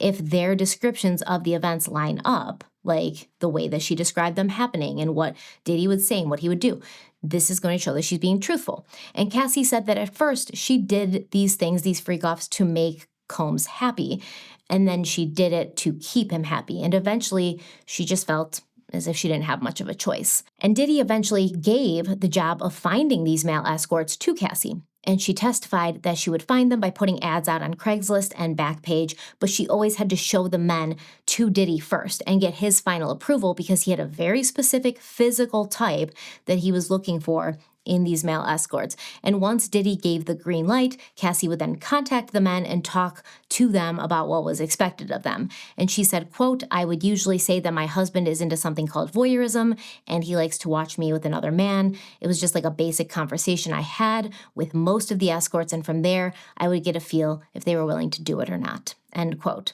As the federal indictment stated, members of Daddy's staff would be tasked with preparing areas, usually hotel rooms, for the freakoffs. This included stocking the rooms in advance with the required freakoff supplies, drugs, extra linens, Diddy-approved mood lighting, Glade candles, tons and tons of baby oil, right? Tons. In March of 2024, during searches of Diddy's residences in Miami and LA, law enforcement seized various freak-off supplies, including narcotics and more than 1,000 bottles of Johnson & Johnson baby oil. And everyone's like, oh, there's no way he was using those bottles of baby oil for sex. Like, who needs that many bottles of baby oil? Well, I'm going to tell you why there was that many. And additionally, after his arrest in September of 2024, like I was talking about, when they went into his New York hotel, when Diddy literally went to New York to turn himself in because he knew he was being arrested, law enforcement found numerous bottles of baby oil and Astroglide lubricant in Diddy's suite at the Park Hyatt Hotel. And it seems that the baby oil was intended for the male escorts and the women, and the Astroglide was for Diddy. It was detailed that several bottles of baby oil found in his New York hotel when he was arrested were packed into large Ziploc baggies. Some were found on Diddy's bedside table, and then there was 5 bottles found arranged neatly in the bathtub. And it's already been brought up during the trial that Diddy liked his baby oil heated up to a certain temperature, and he would often use hot water to achieve this warmer temperature. And Cassie testified, quote, "Sean wanted it heated and he wanted it to be glistening, so we applied every 5 minutes," end quote. She says they would go through 10 bottles a night, which explains why he needed so many bottles of baby oil with that kind of consistent application happening.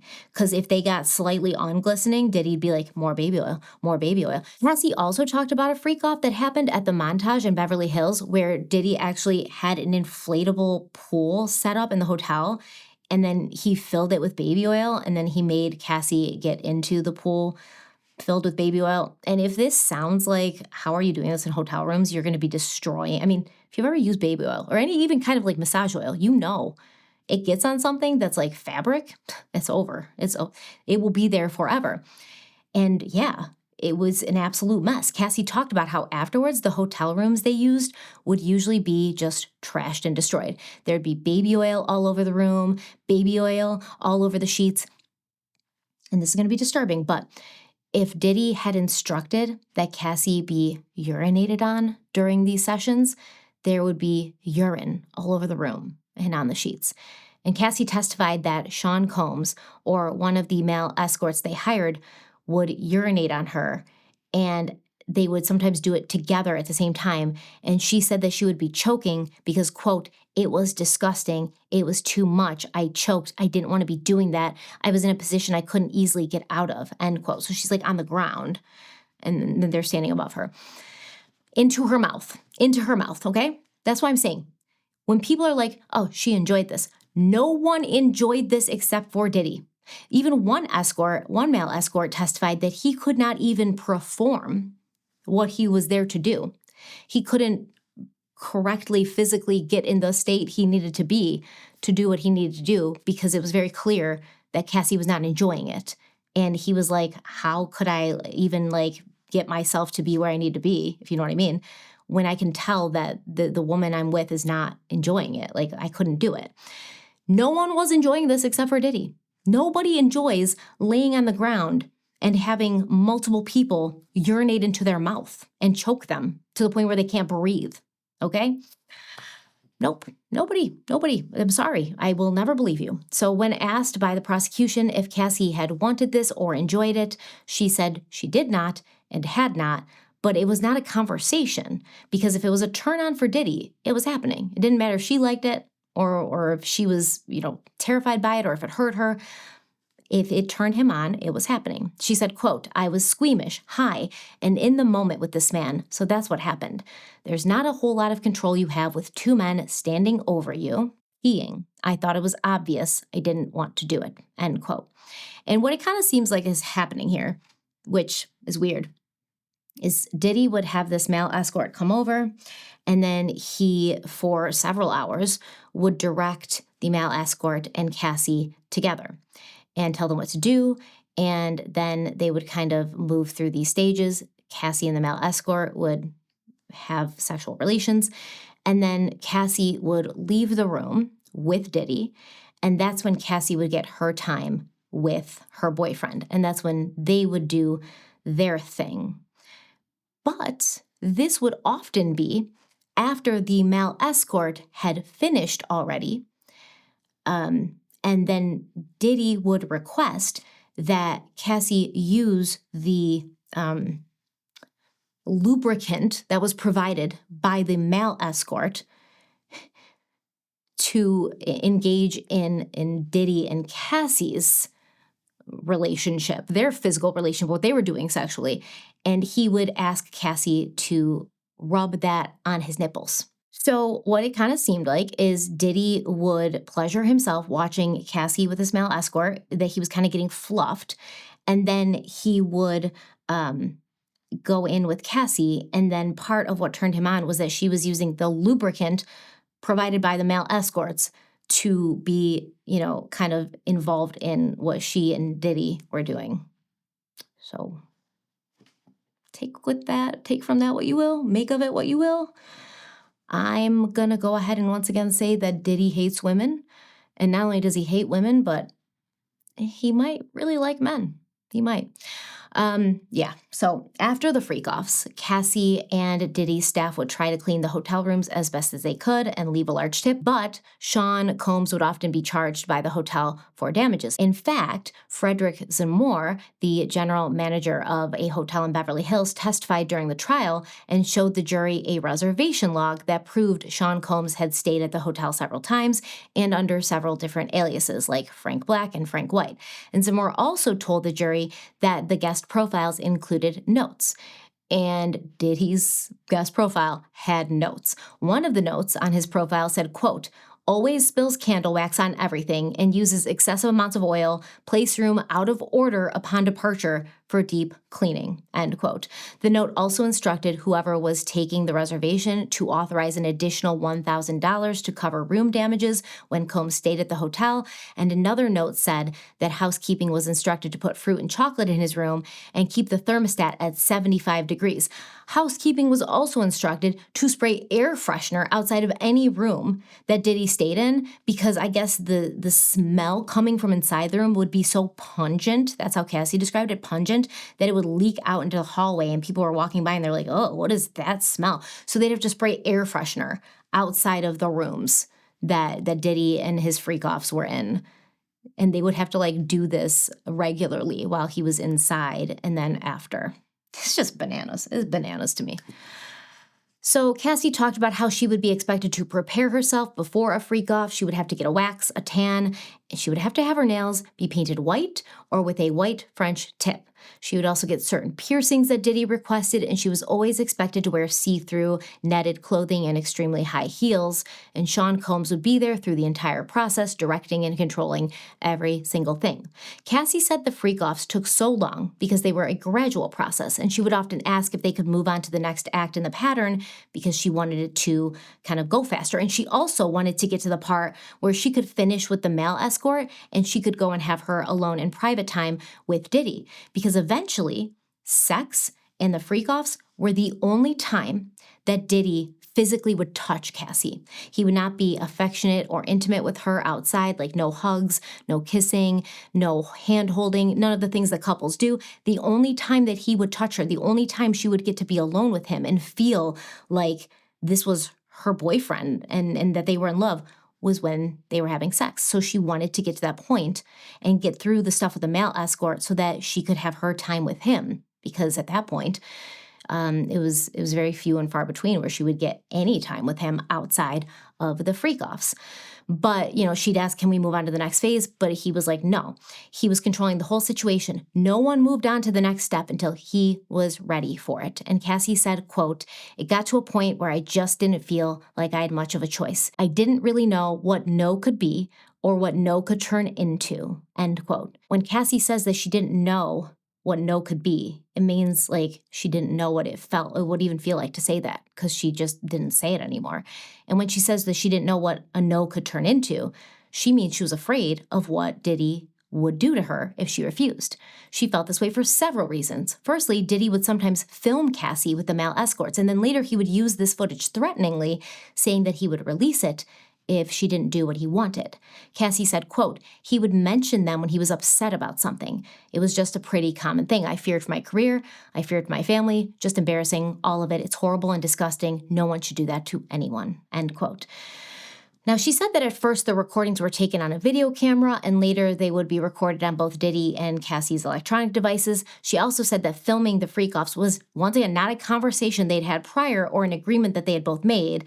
He would just set up the recording device and it would happen. And Cassie talked about a time in 2013 when she and Diddy were traveling on a plane together back from the Cannes Film Festival, and the two had gotten into a fight and she didn't want to be around him. She didn't want to be near him. So she moved seats on the plane so she didn't have to sit next to him. And then he moved seats and followed her so he could sit next to her. Then he pulled out his laptop and began playing on the plane while other people were around a freak-off video of Cassie with another man, a male escort. And Cassie said, quote, "He said he was going to release them and embarrass me and put my career in jeopardy. It could ruin everything I worked for.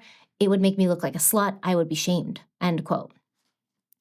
Cassie said that she later deleted the videos off her electronic devices because when she saw them, like at a later time, she was scrolling through pictures and she saw them, it would just remind her of this horrible time and she felt disgusted and humiliated.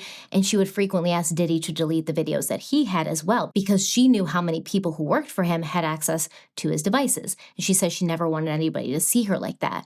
And Cassie said that Diddy would lie to her about erasing the videos and she would find them on his electronics after he promised that they were gone. And one of the saddest parts of testimony, one of the most disturbing parts, Cassie talked about how the frequent freak-offs left her with severe health issues. She said that she had incessant UTIs to the point where she became resistant to normal antibiotics. She also had stomach issues and mouth sores. And Cassie testified, quote, "When we were having frequent freak-offs, they were back-to-back. And sometimes I would do a freak-off with the infection. I tried to flush it out with water. I got to the point where Cipro didn't work anymore. It was a mess. It was really painful for a long time. I can't believe I actually dealt with it," end quote. So Cassie was scared that Diddy would send the videos to someone, show the videos to someone, or even release them publicly, but that was not the only reason she stayed with him and continued participating in the freak-offs. She was also scared that he would hurt her, and this was a valid fear because he had physically hurt her multiple times before. Like I said, by this point, we have all hopefully and most likely seen the incredibly disturbing footage of the 2016 incident where Diddy chased Cassie down the hallway of a hotel. He beat her, he kicked her, and then he dragged her back to the room after taking her phone and her purse away from her. But sadly, this was not the only incidence of violent physical abuse. And it's not just Cassie making these claims. Multiple people have also testified to witnessing the abuse of Cassie Ventura throughout the years, including assistants of Diddy's, male escorts, friends and family of Cassie's. There's multiple people who saw it happen. And we saw it happen. We saw the video, right? So, and a lot of the men I've been hearing talk about this who are defending him, they're like, well, I can't defend the physical abuse, but like the sexual thing is not a big deal. The sexual thing is connected to the physical abuse. The physical abuse was the way he made her do the sexual thing. You idiots. So that is where we're going to pick up next time. And we're also going to talk about some of the testimony of a few of these male escorts, as well as the testimony of multiple people who knew exactly what was going on between Diddy and Cassie and who were affected, like Kid Cudi, okay, because Cassie dated Kid Cudi for like a month, and then Diddy found out and allegedly blew up Kid Cudi's car, okay? Because this is who we're dealing with. When you say, like, what was she scared of? What was she scared of? What were any of them scared of? What were any of them scared of? Okay, Cassie's not the only person Diddy threatened. Kid Cudi's not the only person that Diddy threatened. They were all scared of him, not just because he clearly had no problem with being violent, but because he had power, he had influence. He had control. And I really want to stress to you, when people ask, why didn't Cassie leave? That 2016 hotel surveillance video is what happened when Cassie did try to leave, when she did try to say no to a freak-off, when she did attempt to exert any autonomy in her own life. That's what happened. That's what would happen. We're also going to discuss Diddy's defense, which is weird because they're basically like, yeah, he's like a piece of shit and a domestic abuser and like a dude with a lot of demons and a drug problem. But that doesn't mean that he's, guilty of what the government is charging him with. He's not like a racketeer. He's not, this criminal enterprise head of a criminal enterprise guy. He's just like a piece of shit domestic violent abuser with a drug problem who treats everyone around him like absolute garbage. Like, what's the big deal? That's their defense, which I think is pretty weird. And that's weird, that you're actually saying this out loud. But once again, all they're concerned about at this point is making sure that Diddy does not get, found guilty of these federal crimes. And I believe even at this point, leaving week 2 of the trial, the government has already sort of built a case. And I think that Cassie's testimony and why she went first, besides the fact that she's 9 months pregnant and about to give birth, is because a lot of what she said is going to be the foundation for what comes next. And the charges against Diddy include racketeering conspiracy, aka a RICO charge, sex trafficking by force, fraud, or coercion, and interstate transportation to engage in prostitution. The defense team is basically claiming that Sean Combs is only an abusive man. He wasn't running a criminal enterprise, but based on the way the prosecution is laying out their case and the order of the witnesses that they're calling and that they have testifying, I do really believe they're building a very strong framework for all the charges they have hit Diddy with. So we're going to talk about all of that next time. Please let me know what you think about this so far in the comment section. I'm really sort of wanting to know how many of you have been following this. It's not televised because it is a federal trial, so it will not be televised. So we got to kind of keep up with whoever's blogging about it and whoever's writing about it, who is in the courtroom. But what do you think about this case so far? And like this video if you liked it, share it if you think it's worth sharing, subscribe if you haven't already, and I will see you very, very soon. Until then, stay kind, stay beautiful, stay safe. I love you so much. Bye.